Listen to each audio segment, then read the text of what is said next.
Hello there and welcome to The Sleeping Scientist, your quiet corner of the cosmos, where curiosity meets calm and science gently rocks you to sleep. Before we begin our celestial journey tonight, I'd love to know, where in the world are you watching from and what time is it right now? Let me know in the comments below. I'm always amazed by how many of us are drifting together from different corners of the globe, and if you enjoy tonight's voyage, consider giving this video a gentle like and perhaps subscribing to the channel so you don't miss our next stargazing session. It helps more sleepy minds find their way here. Now, tonight's story is... What quantum paradoxes keep physicists awake at night?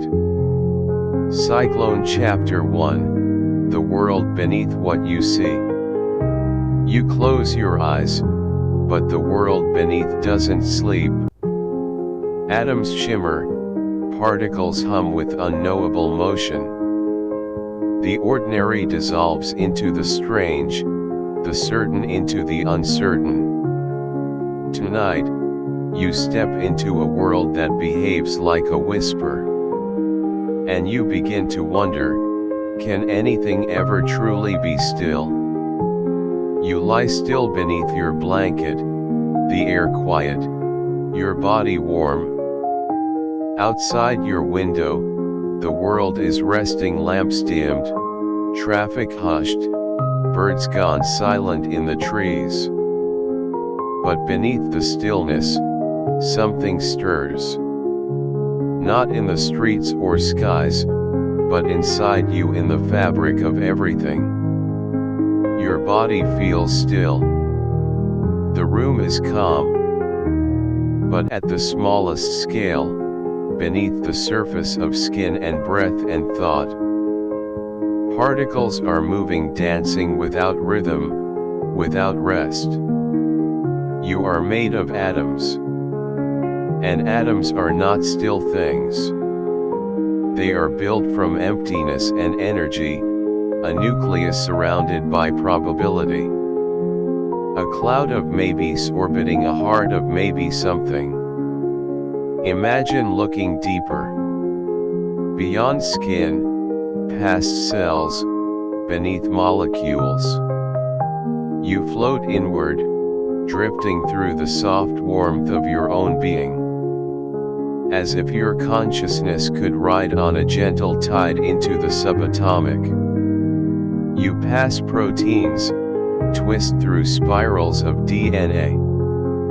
Then deeper past water molecules, carbon chains, ions drifting in electric silence. And finally, you see them, atoms, flickering like stars in a thickening fog. They shimmer, not like marbles, but like questions. They don't sit still. Even in this bedtime quiet, even inside your resting muscles, they move. Some spin. Some vibrate. Some blink into being only when watched. It is a world where certainty fades, where here and there dissolve. This is the quantum world. A place where particles don't behave like pebbles, but like whispers. Like sighs in the dark. Sometimes they are particles. Sometimes they are waves.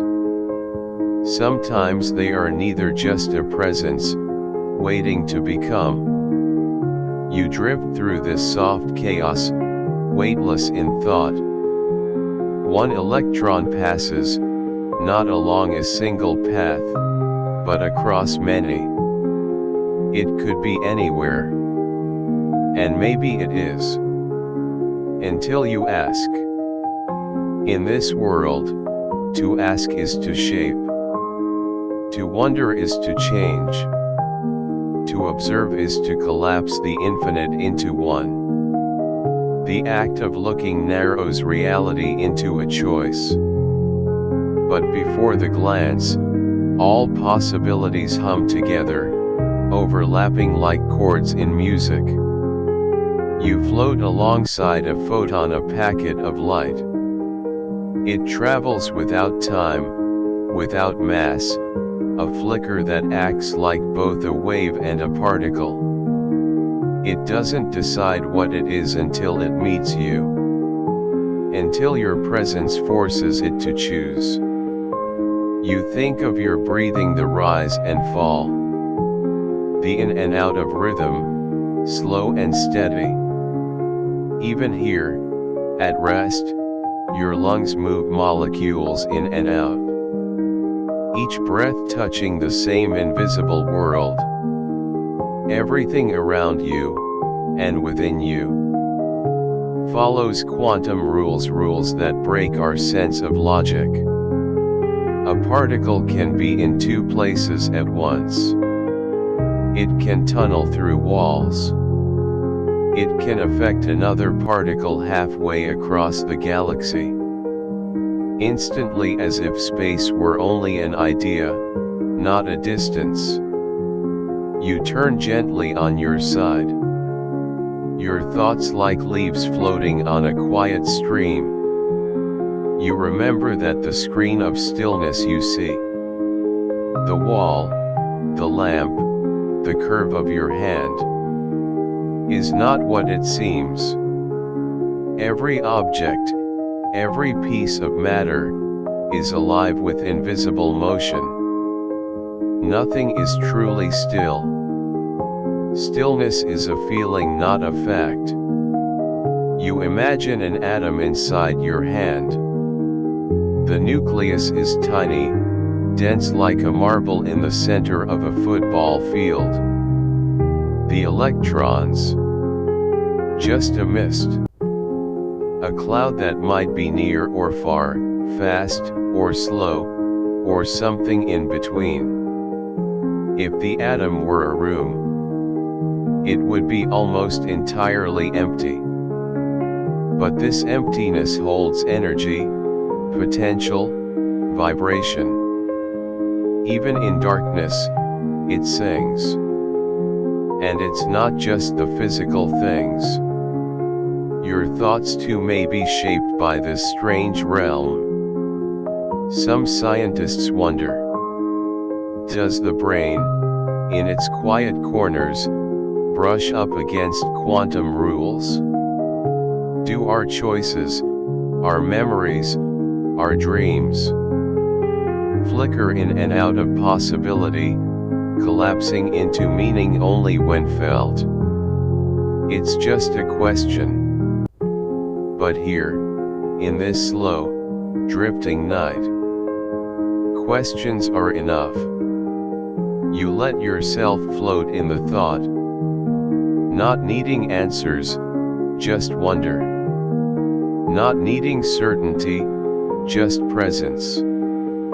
The world beneath what you see is not firm, not fixed, not final. It is soft, fluid, electric with maybe. And somehow, it holds you. Your shape, your thoughts, your warmth. It holds the stars too. The same rules that whisper in your cells whisper in the stars. You are not separate from the strangeness. You are made of it. A being of questions, resting in a world of movement. Even now, your atoms are shifting. A quiet orchestra of mystery beneath your still breath. And just as the particle shifts when you look, so too, perhaps, does the universe shift. When it knows you're watching, you feel a peace rise in your chest. Not from knowing, but from unknowing. From the comfort of mystery. From the beauty of what hums beneath all things. Because if reality is built from uncertainty, then perhaps your place in it is not to control but to feel. Not to grasp but to float. And so, you float. Letting go of solid things, you drift towards something even stranger. A cat, a box, and a paradox that lives between yes and no. Cat Black Large Square Chapter 2, Schrödinger's Cat and the Curtain of Maybe. A cat both lives and dies in a box that's never fully closed. You open the lid not with your hands, but with your knowing. What's real? What waits in the space between decision and discovery? In quantum physics, possibilities wait to become. And your attention might be the key. You lie in the hush of the night. The hum of distant traffic fading. The world narrowing to breath, to stillness, to thought. And somewhere in that quiet, a box sits. Closed. Silent. Perfectly still. Inside the box, a cat. Not an ordinary cat, but a creature caught in a question. It lives. And it dies. At the same time. You don't see it. You can't touch it. But you know the box is there in your mind, in theory. In the thought experiment that unsettled even Einstein. This is Schrödinger's cat. Perhaps the most famous cat to never exist. And yet, its paradox has rippled through time. Through textbooks, through late-night whispers in physics halls. Through your own wondering, now. Inside the box, a particle may decay, or not. If it does, a vial breaks. Poison releases. The cat dies. If it doesn't, the cat lives. Simple rules. One particle. One life. But here's where quantum theory casts its shadow. Until you open the box, the particle is both decayed and intact. The poison is both spilled and sealed. The cat is both dead and alive. It exists in a superposition, a blend of realities, a twilight between opposites. Not maybe dead, not maybe alive, but both layered, like chords in a haunting song. You turn gently in your bed, feeling the pull of that idea, because it defies what you know. It challenges what feels certain. In your world, things either are or are not. A coin lands heads or tails. The sun rises or it doesn't. You speak, or stay silent. But in the quantum world, possibility doesn't collapse until observed. Reality waits for attention. It hovers in uncertainty, like mist before it chooses to rain. And so the box waits. And inside, the cat waits. In a state of being that defies imagination. Alive. Dead. Unresolved. You imagine it now. The quiet breath of the sleeping feline. Its fur half stirred by phantom air. Its pulse both steady and still. But it's not just about the cat. It's about you. Your role in all this. Because the paradox lives in this question. Does your observation make reality real? Does the universe exist in defined form, only when noticed?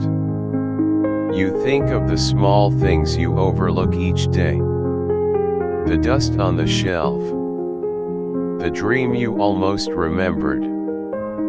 The single breath between thoughts. What happens in those unnoticed moments?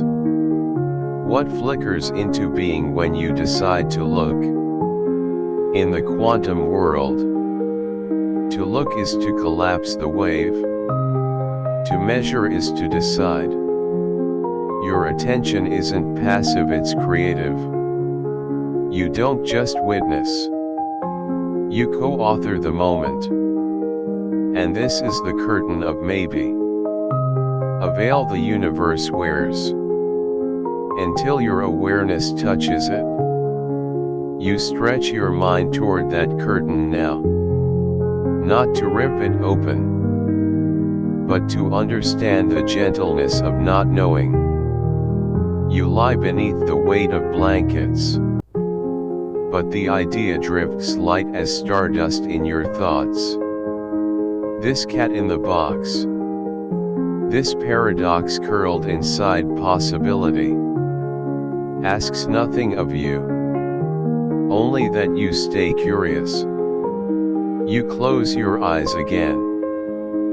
But your mind's eye lingers at the edge of the box. You don't need to open it. You never do. Because the real mystery is not what's inside, but what your knowing does to what's possible. Are you merely a watcher of the world? Or do your questions shape the unfolding? Scientists have debated this for nearly a century. Some say the cat is just a metaphor. That superposition applies only to particles, not creatures. Others say it reveals something deeper. That reality is not a thing, but a process. A delicate dance between what is and what is noticed. And what does that mean for you? As you rest on this edge of sleep, perhaps it means this. Every choice you haven't made yet is still alive. Every path not taken still breathes.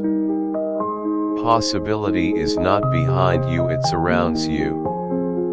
And just like the cat, your next moment waits to be opened. You breathe softly, letting your thoughts return to stillness. But the box remains. Not ominous, not heavy. Just there. Like a reminder that uncertainty can be beautiful. It means the world is not finished. It means there are more stories than you can count. It means even now, in this gentle in-between place, reality is listening, and waiting, and wondering what you'll see next. The curtain of maybe does not rush you. It does not demand decision. It simply exists. As softly as a dream you haven't woken from. And somewhere inside that dream, a cat purrs and sleeps and fades. And lives again. And again. In every possibility you've yet to open. You turn once more. Your body surrendering to the drift. And as the lid of the box begins to vanish from your thoughts, another question rises like a soft ripple in still water. If your attention shapes one particle, what happens when two particles are entangled by fate? Chapter 3, The Observer Who Shapes Reality. A particle moves until you ask where it is. Your gaze collapses its freedom into form. But what if it knows you're watching? Tonight, you drift beside particles that whisper, I become what you seek. The room is still, but your thoughts are gently moving. like wind over water, unseen but felt. A question stirs inside you, left behind by the cat in the box. What does it mean to observe? You've opened no lids, made no sounds. And yet, your mind touches something deeper than light or space. A quiet knowing presses at the edges of your imagination. Tonight, you follow that feeling. And as you close your eyes again, you're no longer lying on a bed, but drifting in a space with no ceiling, no floor. It's not a place, it's possibility. A cloud of maybes. A realm where nothing is yet, but everything could be. And in this soft haze, a particle appears. Tiny. Weightless. Free. You don't see it with your eyes, but with your attention. It flickers like a secret trying to be kept, and then released. This is a quantum particle, and it doesn't move like a marble. It doesn't stay like a dot on a map. Instead, it travels as a wave, spread out, flowing, uncertain, until you ask, where is it? That question changes everything. The wave collapses. The freedom ends. And suddenly, there it is, a dot. A place. A certainty. As if your wondering pulled it into form. As if your question carved reality out of fog. You may not believe you're powerful. But in this realm, your observation has weight. Not mass. Not gravity. But influence. A kind of quiet authority. You remember the famous experiment. The one they call the double slit. A beam of particles, electrons, photons, shot through a pair of narrow slits onto a screen behind. When unobserved, the particles behaved like waves, rippling, overlapping, creating interference patterns on the screen, as if they moved through both slits at once. But when watched, when even a detector was added, simply asking, which slit did you take? The pattern changed. The waves collapsed. The particles chose a path. And the mystery deepened. It's not just that you affect the outcome. It's that the question itself reshapes the reality. The universe, it seems, doesn't like to be pinned down. But it also responds to your curiosity. You drift further into the dream of this idea. A reality that waits to form until you look. A particle that chooses a location. Only because you asked for one. You wonder, is this just the way tiny things behave? Is it only for photons and electrons? Or does it echo upward, rippling into your everyday world, in subtler, quieter ways? You remember moments in your own life, things unnoticed until someone cared, patterns hidden until someone asked, emotions invisible until someone listened. You remember that attention doesn't just observe. It honors. It reveals. And in quantum physics, it transforms. Could your life, too, be a superposition? A field of possibilities, collapsing into choice only when noticed. The thought isn't frightening, it's freeing. Because in this world, you are not a passive witness. You are a participant, a co-creator of what becomes. Your attention becomes an instrument, not just to see, but to shape. And so you drift beside the particle again. Now a little more aware, noticing its shimmer, its freedom, its playful refusal to be pinned until asked. It dances in the maybe.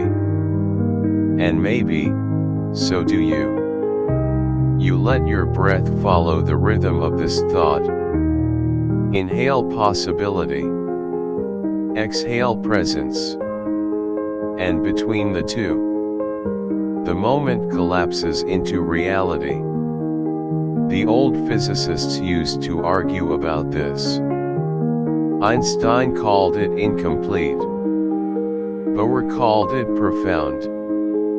They debated not the math, but the meaning. Because deep down, everyone knew the equations worked. But the story they told was strange. Too strange. Almost spiritual. Does the universe need a witness? Does reality require relationship? Is the observer not outside the world, but woven into its very becoming? You let the questions pass like wind, without the need to catch them. They're not for solving tonight. They're for wondering, for resting inside. You turn your head gently on the pillow. The world feels softer. The edges round. Even your own thoughts seem to hum, with a quieter kind of clarity. Because if observation changes reality, then silence might be a kind of power too. The power to let be. The power to allow becoming. Without judgment. Without need.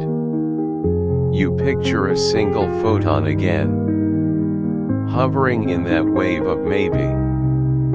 And you don't ask anything of it. You just let it drift.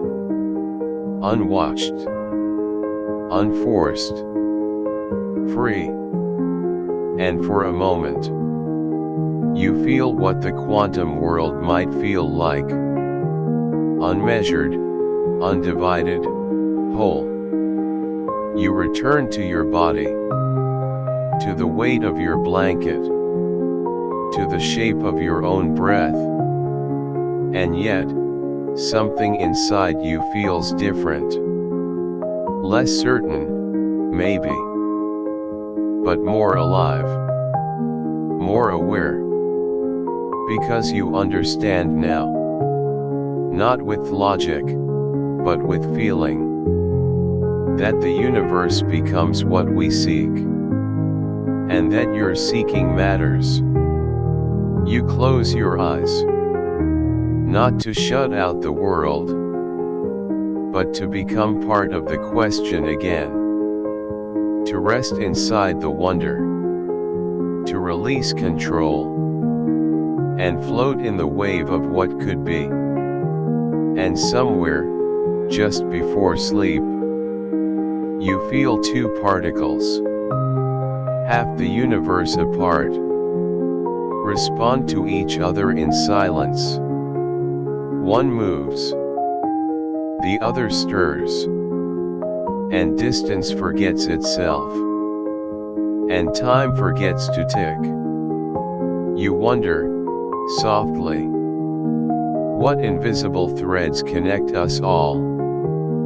What bond could stretch across the void, and still hold true? Chapter 4, Entangled Across the Silence. You hold one photon, and far away, another flutters. As if the universe forgot to tell them they're apart. Entanglement weaves a thread deeper than distance. Could there be a hidden language beneath everything? And if so, are you already part of it? The night stretches around you like a slow breath.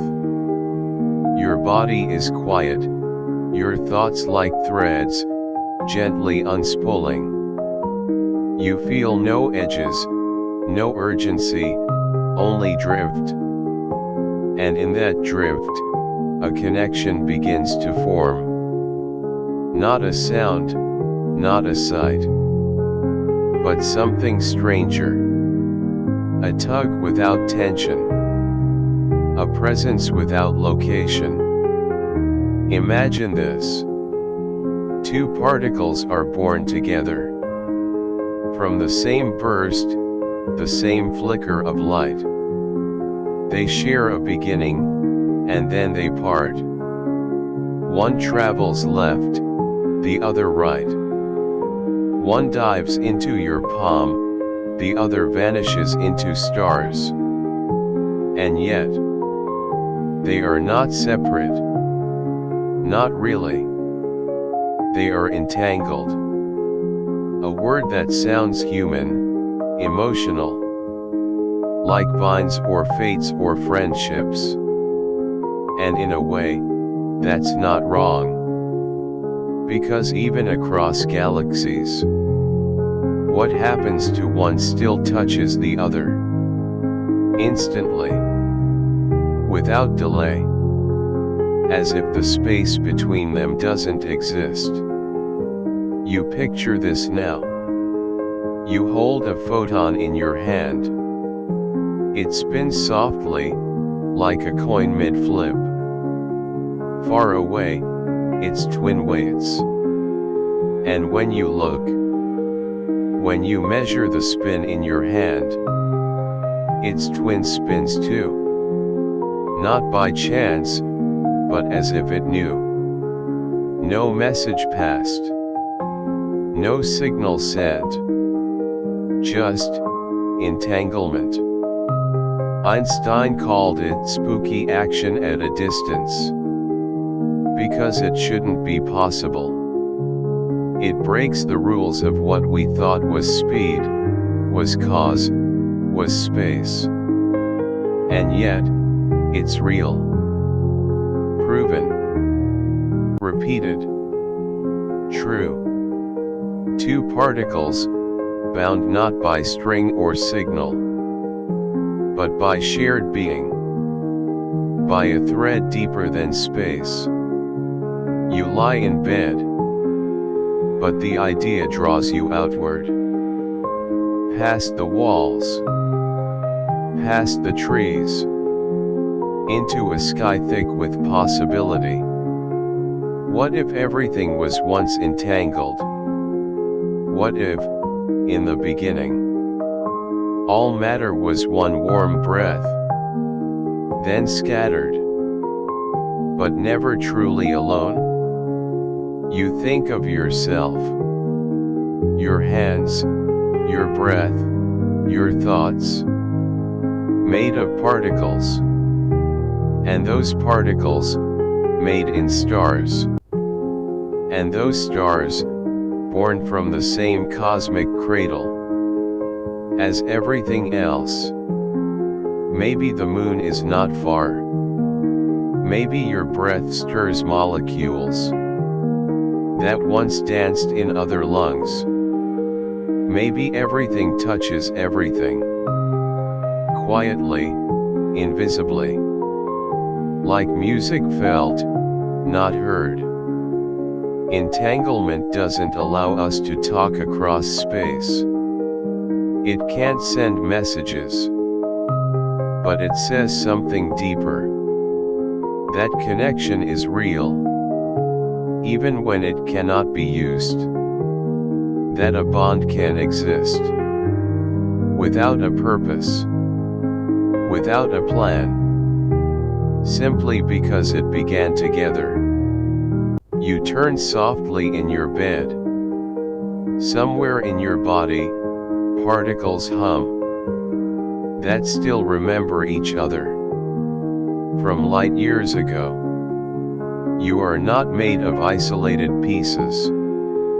You are a network, a tangle of histories, a quiet constellation of shared beginnings. This isn't magic. It's math. It's measurement. It's the strange, stubborn truth of a universe that allows things to be one without being near. You drift deeper, your mind loose like silk in water. What if you are entangled with someone, somewhere? What if each time you feel a sudden knowing, a tug of thought, a dream you didn't expect? It's not just chemistry, but memory of shared origins. You'll never know for sure, but maybe knowing isn't the point. Maybe feeling is enough. Entanglement asks no permission. It does not explain itself. It simply exists. And by existing, it reminds us that the universe is not built from bricks, but from threads, from relationships, from interactions that don't fade with time. You imagine these threads glowing, thin lines of golden light, weaving quietly through the dark, from one atom to another, from a star to your skin, from the edge of sleep to the heart of knowing. Not seen, not touched, but real. And tonight, you lie gently in their web. The world feels less lonely, not because it's crowded, but because it's connected. A quiet entanglement hums through the dark, holding you where you are, while also allowing you to drift. Because connection doesn't confine, it anchors, it remembers. And as you fall into that warm remembering, your thoughts wander just a little farther. If particles can share a fate without touching, could time, too, be entangled? Could the past and future ripple into the now softly, silently, side by side? Hourglass Not Done Chapter 5, Time's Fragile Direction. In the quantum world, time can step forward or quietly slip back. Particles don't mind if events reverse, but your memories do. You float gently through the rules of now, before, and maybe. And wonder is the arrow of time drawn by your breath. Time surrounds you like a current. Slow, steady, invisible, always forward. Seconds fall like gentle drops, each one gone the moment it arrives. You breathe, and time moves. You close your eyes, and time carries you. That's how it feels, anyway. But tonight, you drift into a question. Does time always move forward? Or is that only how we remember it? You turn your head slightly, pillow warm beneath your cheek, and imagine a film playing in reverse. Rain returning to clouds, glass rising whole from shards, words unsaid, footsteps walking backward into yesterday. It seems wrong, unnatural. But in the quantum world, it isn't. Particles do not care about before or after. At the smallest scales, the rules of physics don't prefer direction. A process can unfold backward just as easily as forward. The math is clean, elegant, symmetric. Time flows both ways. You float beside a single particle now. A soft shimmer of maybe. It interacts, decays, shifts. You rewind the scene in your mind. And the math agrees. Yes, this too is allowed. But your heart hesitates. Because your world is not built like that. You age. You remember the past. You forget the future. So where, then, does the arrow come from? The arrow of time, always forward, always unfolding. Why do we feel it? Why does tea cool, but never unboil? Why do your footprints mark sand, but never appear ahead of you? You think of entropy, the great organizer of disorder.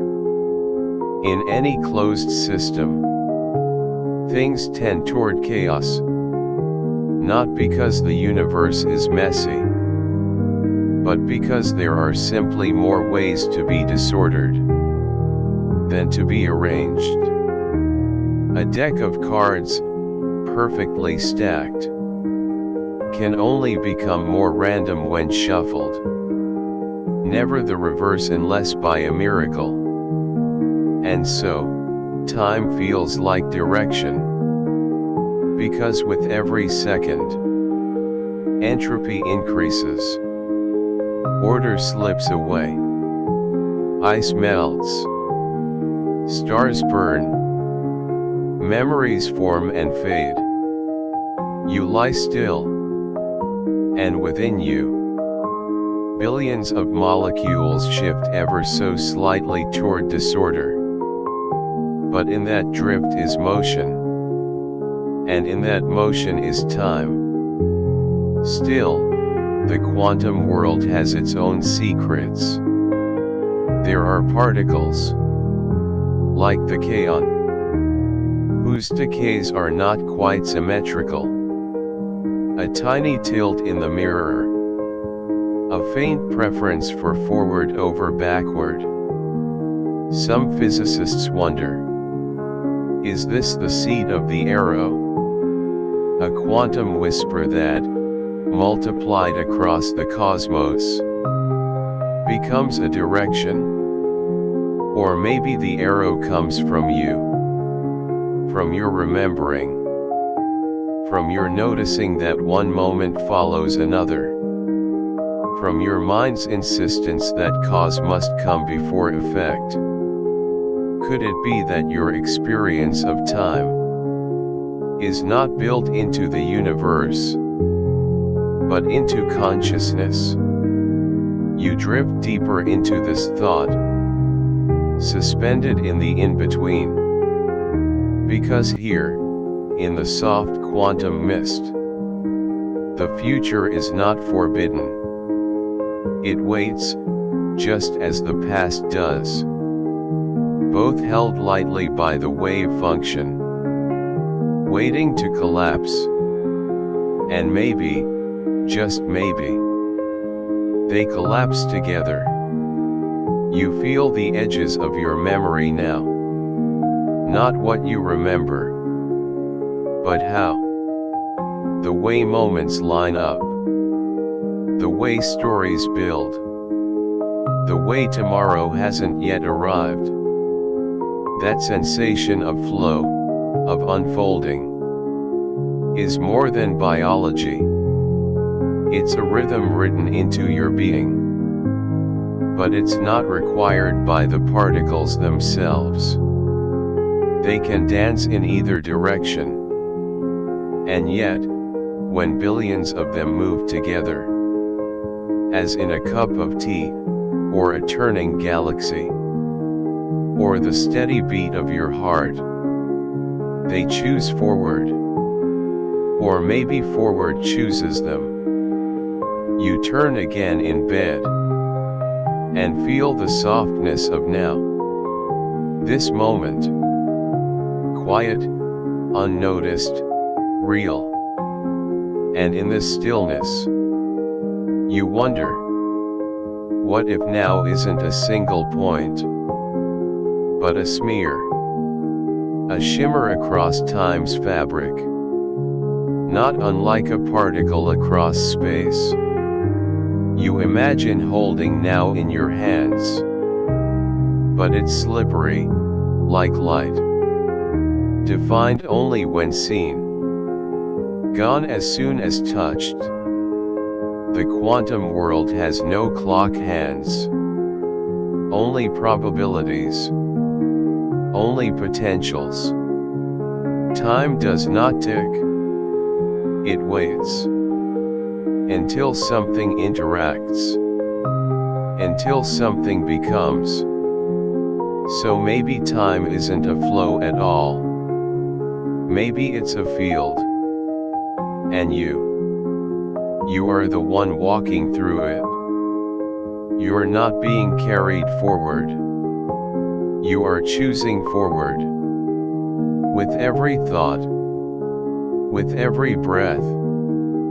And in that choice, the arrow is born. Not by physics alone, but by presence, by awareness. You pause in that knowing. Still, safe, held by a truth that does not need proving. You are here, and now is enough. And yet, curiosity hums, because time, even if felt, remains strange. What if it can be bent, stretched, slowed? What if, near a black hole, a moment stretches into hours? What if motion changes your pace through time?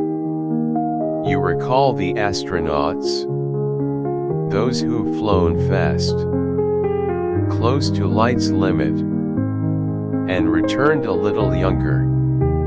Not by magic, but by time dilation.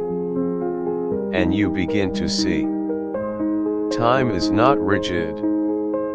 It flows, but also bends. It stretches under gravity, shrinks under speed, like fabric pulled by stars, like breath slowed by sleep. You feel that dilation now, in this moment, stretched by calm, expanded by thought. Maybe bedtime is the truest time travel, not through machines, but through surrender. Because in this stillness, you escape the forward march. You float between seconds. You rest in a rhythm deeper than clocks. You let go of cause, effect, prediction, and become the breath that holds them. And just before sleep claims you, a final ripple rises in your mind. If time can bend, and direction is not fixed, then what truly separates now from then? And where, in all this bending, do you begin, and where do you return? Cyclone Chapter 6, The Identity of the Indistinct. What makes one particle different from another, if they are truly identical? In the quantum world, some things are so alike, they lose their names. You drift now through a realm where identity is soft, shared, and fluid. And in this sameness, something new begins to shimmer. A deeper sense of self, one that isn't separate at all. Sleep hasn't taken you fully yet, but you are far from where you began. Each chapter of thought a deeper drift, each question a doorway into stillness. And now you arrive in a place where even names fall silent. Imagine you are surrounded by particles. Dozens, hundreds, a quiet sea of them. They shimmer in the dark, each one a flicker of presence, a soft possibility. They're not rocks or marbles. They do not wear numbers. They do not say this one or that one. Because here's the truth. In the quantum world, some particles are truly identical. Not similar. Not twins. But indistinguishable in the purest sense. Switch any two, and nothing changes. The universe cannot tell them apart. Because there is no apart to tell. Electrons are like this. Each one hums with the same charge, spins with the same weightless grace. If one disappears and another appears elsewhere, no one, not even physics itself, can say if they are different or the same. Because in this space, identity dissolves.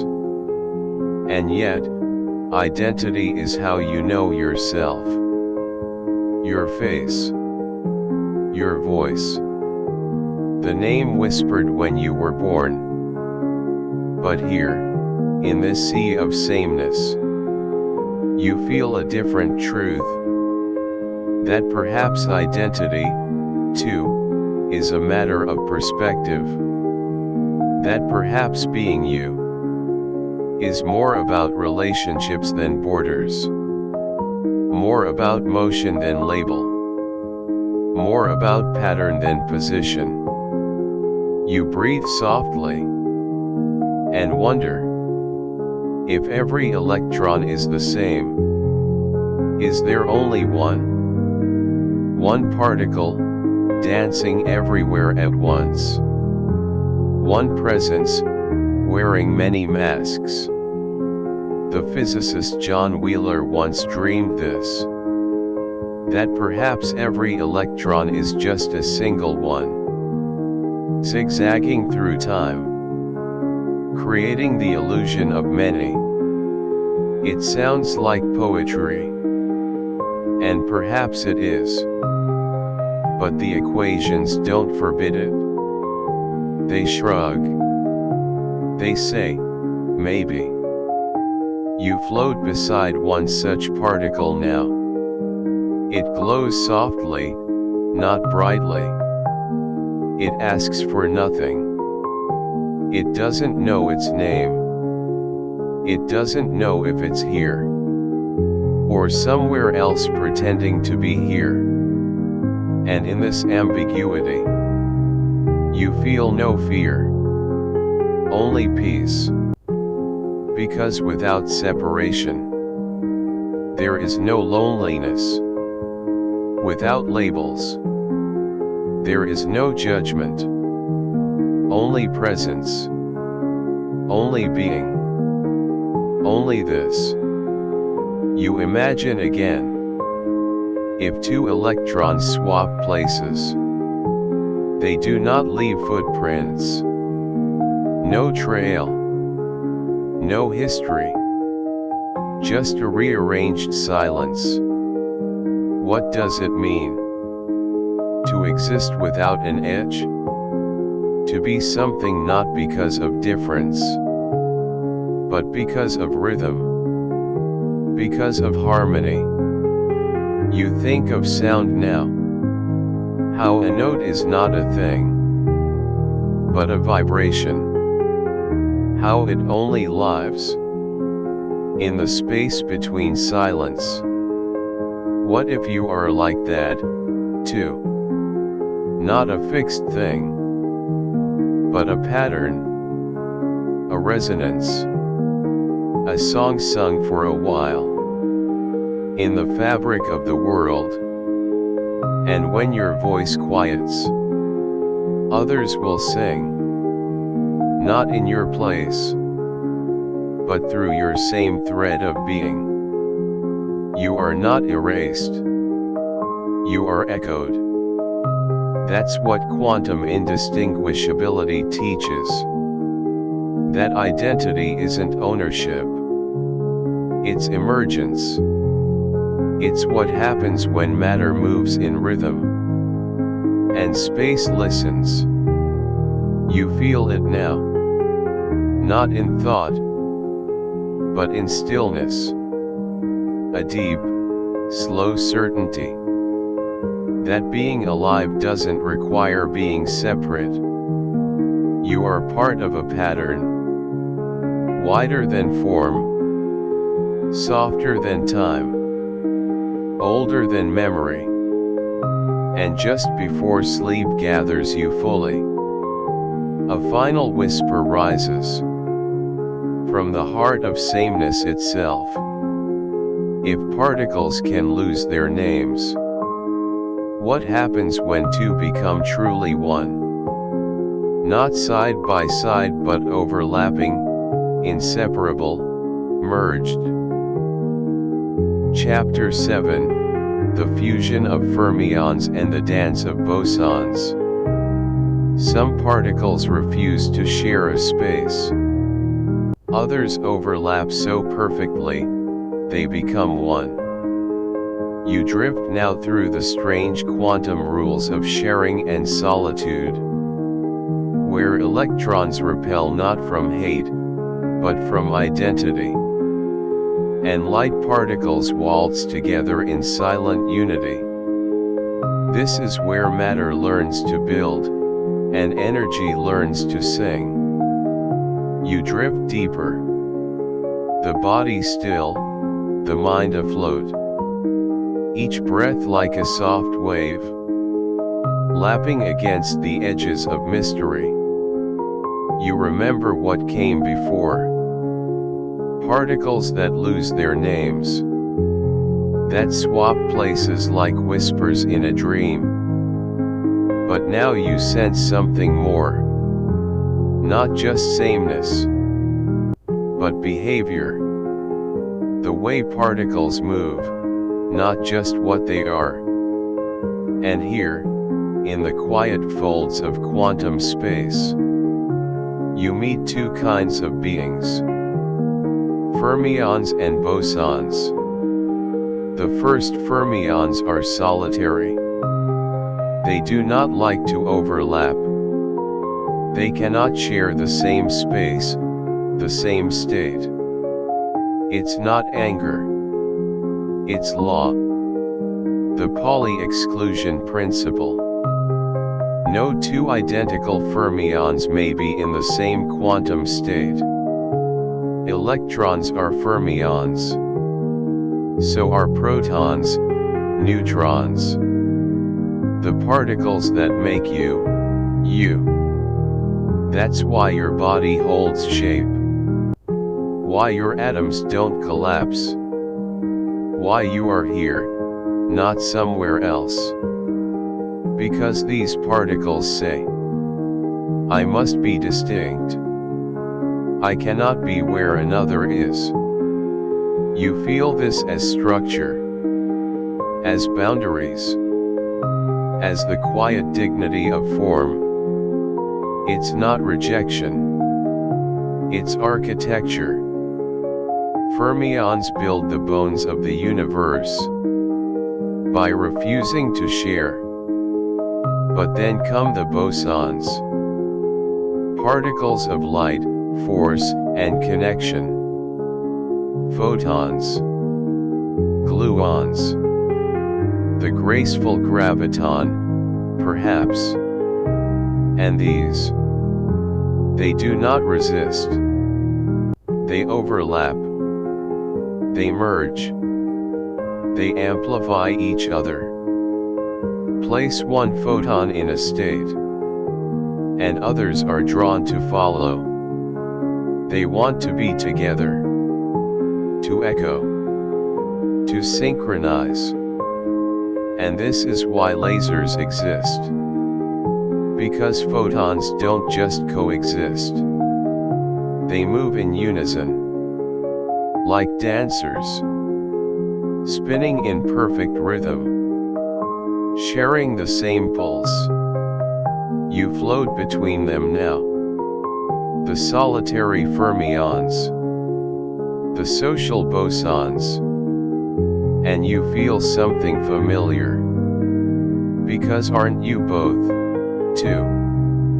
There are days you crave space, to define your edge, to say this is mine, to build the boundary of self.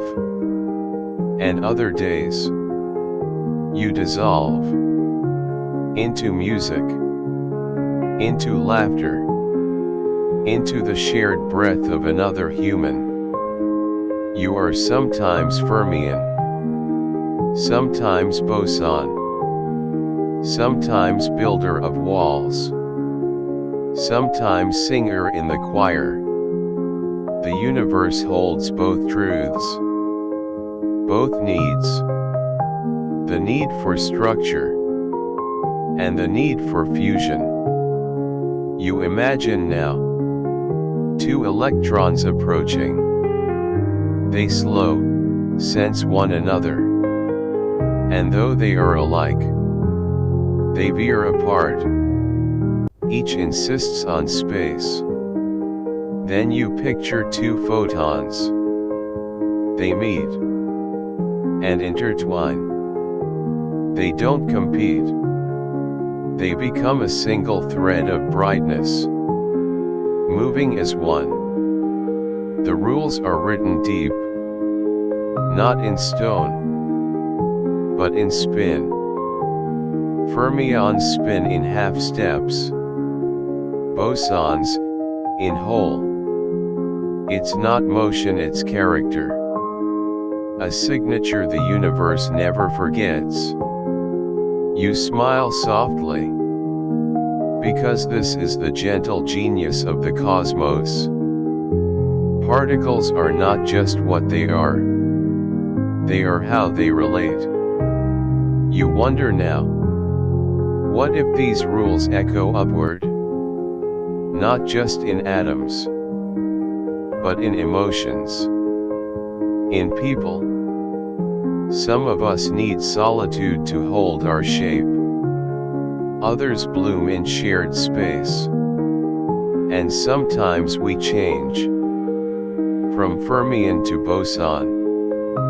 From builder to bridge. You rest in this thought, letting it settle.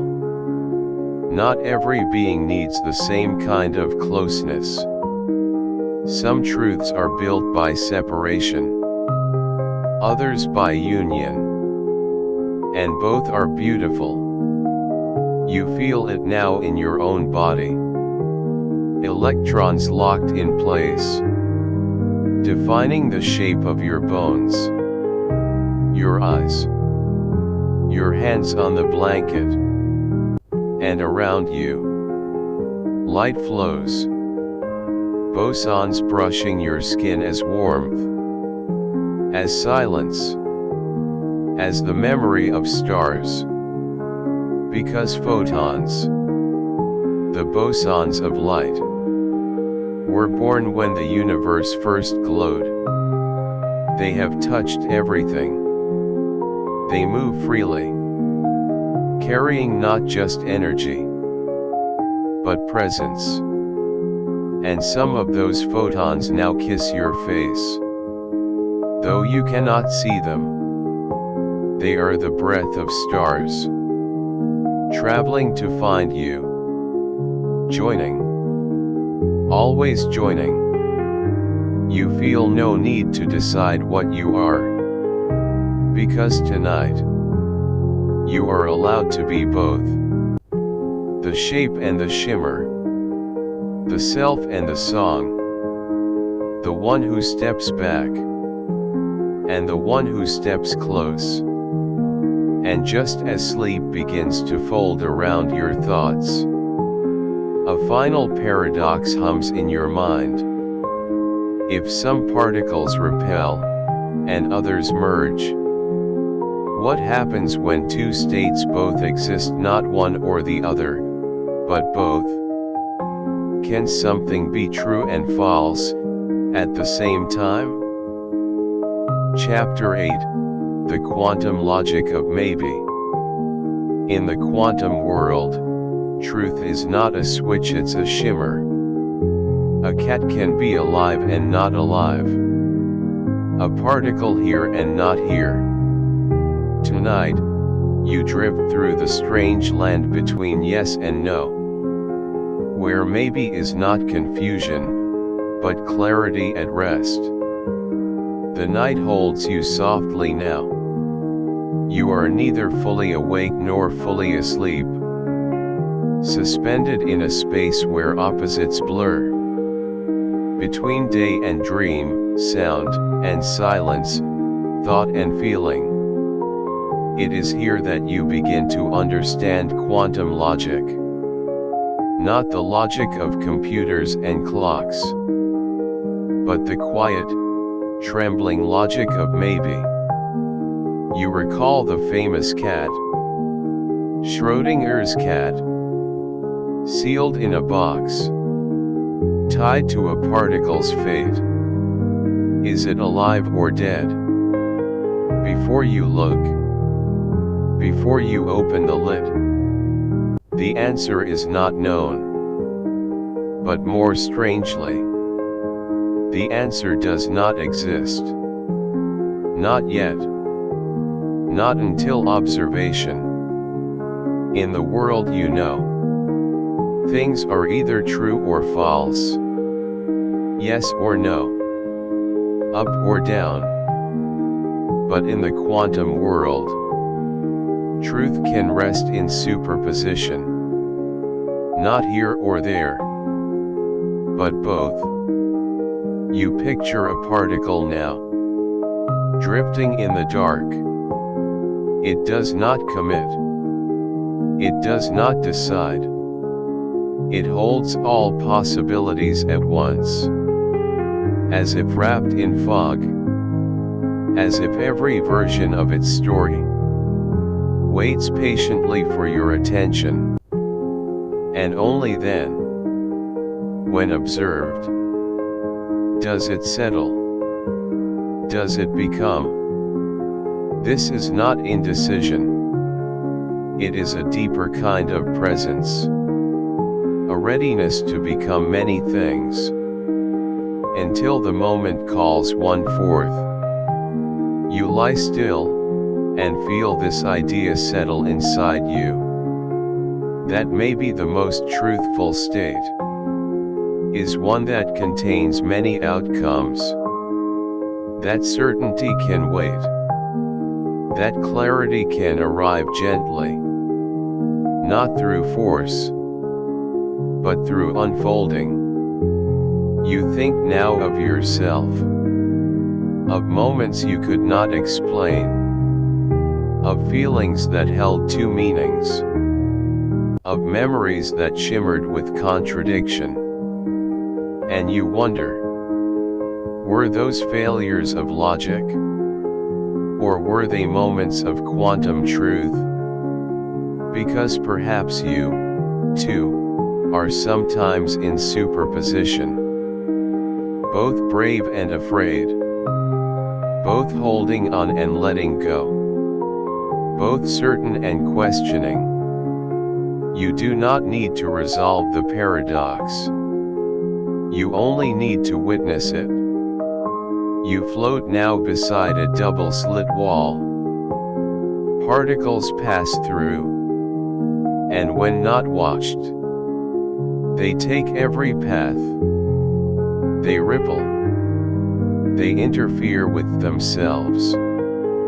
They say, I am more than one place. More more than one version. And still, the moment you ask where they are, they choose. The wave collapses. The maybe becomes a moment. And possibility folds into presence. You begin to see it now. Observation is not just passive. It is creative. It draws the real from the maybe. It shapes the present from a cloud of futures. You inhale slowly. And for a brief second, you do not try to define yourself. You allow all of you. The hopes, the doubts, the drifting thoughts, to exist in peace. Because like the quantum world, you are not less for being uncertain. You are more. This is the logic of maybe. A kindness to the incomplete. A permission for potential. And still, this isn't chaos. It's not confusion. It's a language the universe speaks. Before translation, you think of electrons that spin up and spin down until asked to declare a side. They do not lie. They wait. You think of photons that choose both paths until your curiosity calls them into one. You think of the people you've loved, the versions of yourself you've been, the decisions you couldn't explain, because both choices felt true, and you begin to forgive yourself. Because maybe truth isn't always a choice between. Maybe truth is the space that holds both. You feel the weight of your blanket now. But it's gentle. Like the weight of resting inside a question. You do not need to decide everything. You do not need to name every feeling. Some things can be both. Some things can wait. The quantum world survives just fine. With maybe. With superposition. With truths that bloom only when seen. You turn your head slightly. And your pillow welcomes the shape. No resistance. Just softness. And you understand now. The universe doesn't always rush to define. It pauses. It prepares. It holds a shimmer of maybes. Until the moment is ready. Just before sleep begins to dissolve you. You feel a new paradox rise. Not a problem, but a poem. If something can be in two states at once, what happens when those states interfere? When possibility meets itself and creates a new pattern? Chapter 9, Interference when possibilities collide. In the quantum world, particles take all paths until the moment of truth. But when possibilities meet, they don't just add, they ripple. Like waves overlapping in silence, they shape what can be. Tonight, you float through this dance of options, where existence forms not from one line, but from the chorus of many. Your body is still. Your mind, softened like twilight mist. And now, you drift deeper into the space between certainty and wonder. The last chapter held you in maybe, in superposition, where a particle is not this or that, but gently both. But tonight, the question deepens. What happens when all those possibilities touch? When they overlap, intertwine, interfere. You float now before a wall, a quiet stage for a timeless experiment. A beam of particles approaches. One by one. A single slit opens, they pass through. A pattern forms, predictable, clean. Now two slits open. Still, they arrive one at a time. No crowd, no chaos. Yet slowly, they paint something strange. A wave pattern. Bright lines. Dark shadows. Ripples from particles that never met, yet seem to talk to each other. This is interference. Not of objects, but of possibilities. Of paths not taken, still leaving their mark. Each particle takes every path. Left, right, both. Each one a whisper of maybe. And when all those whispers meet, they don't simply stack. They shape. They sculpt what will be seen. Some paths cancel. Waves meeting out of phase, erasing each other.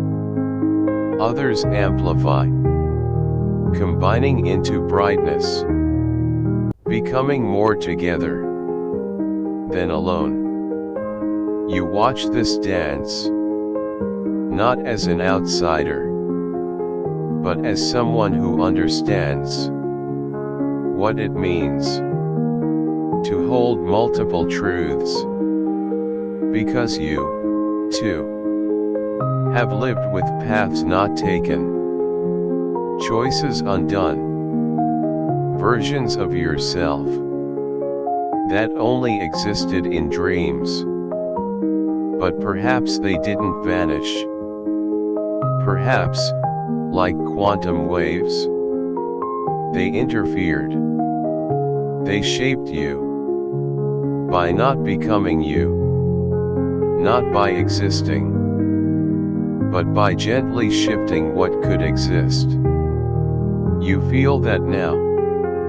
The truth of a moment, built not just by decision, but by the soft pressure of all the almosts. And so, the quantum world whispers. You are not made from one line of events. You are made from interference.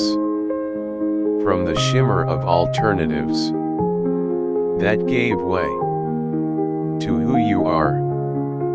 You return to the slits, still open, still offering every path. But something changes when you watch too closely. Place a detector by the slits. Ask the particle, which path did you take? And suddenly, the interference vanishes. The wave collapses. The pattern fades. Just two lines now. No ripples. No poetry. Because the particle chose. And when it chose, it stopped being many things. It became one. You rest in that knowing. That observation isn't just sight. It's decision. It's commitment. It's the act of choosing one future over all the others. And still, the others existed for a time as possibilities, as ghost paths, as soft shapes under the skin of reality. You wonder now, How many decisions in your own life were formed not only by action, but by interference, by all the things you nearly did, all the selves you could have been, not failures, not regrets, but waves that shaped the shore you now call home. You are not one story. You are many stories, interfering into form. Some versions of you, canceled gently, left behind, like waves that fell silent. Others added up, echoed louder, became the you that breathes right now. The quantum world doesn't delete, it composes. And in its composition, truth emerges, not as a single note, but as harmony. You rest within this harmony now, still, safe, and full of unspoken music.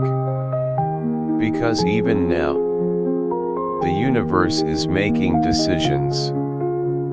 Through interference, particles colliding, not physically, but mathematically. Their possibilities tangle, kiss, collide. And from that comes reality. So you wonder, just before sleep claims you, if observation collapses a wave, what happens if you don't ask? If you let every path hum quietly, will the universe keep composing truths that never needed to choose? Chapter 10, Measurement, the question that changes the answer. To measure is to ask, and to ask is to change. In the quantum world, your curiosity becomes a force. By watching, you collapse the wave. By not watching, you allow it to breathe. Tonight, you float through the strange idea that truth isn't fixed, that the universe responds gently to your gaze. You've come far. 10 chapters across waves and paradoxes, through particles and maybe truths. Each idea a feather falling onto the quiet pool of your thoughts. Now you float in the final question. Not what is measured, but what it means to measure. Because in the quantum world, observation is never neutral. It is not passive. It is not still. To measure is to touch, to collapse, to choose. You recall the wave function, the gentle hum of all possibilities. Each particle, before being measured, lives as a cloud, a range, a probability. But the moment you look, the moment you ask where are you, the cloud folds, the many becomes one, the wave becomes a point. Why? No one fully knows. That's the paradox. Measurement isn't just seeing, it's interacting. It's the universe saying, now, I must decide. And in that decision, reality crystallizes. Before that, only shimmer, only potential. You lie in stillness, and feel this in your breath. How some things only become clear when you ask, and how asking changes what you're asking about. It's like a dream. Try too hard to control it, and it fades. But observe softly, and it reveals itself. Not because you forced it, but because you listened. That's what the quantum world teaches. Your attention matters. You are not a spectator. You are a participant. A thread in the weaving. Not just watching the loom. Even deciding to measure. Even setting up the experiment. Begins to bend the outcome. Your intention becomes part of the equation. And yet, this isn't power. It's intimacy. It's a shared dance between the knower and the known. You think again of the double slit. How particles ripple with possibility until they are watched. And then they become something else entirely. Not lies. Not mistakes. Just truths shaped by your question. So you begin to wonder, what if your life is like that, too? What if asking who am I collapses the wave of becoming? What if naming a moment gives it shape, but also limits it? You feel it now. How many things you've measured, and how many you've left unasked. Some paths stayed open, because you didn't demand certainty.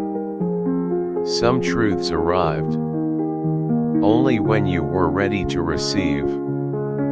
You think of the people you love, how they change, when seen a certain way. How your view is not just a mirror, but a brush stroke on the canvas of connection. This is the tenderness of quantum measurement. Not that you control, but that you participate. Your questions carry weight. They stir the field. They ripple the calm. And yet, there's something beautiful in this. Because it means the universe isn't indifferent. It means the fabric of reality listens. Not like a mind, but like a song. Always responding to the notes you choose.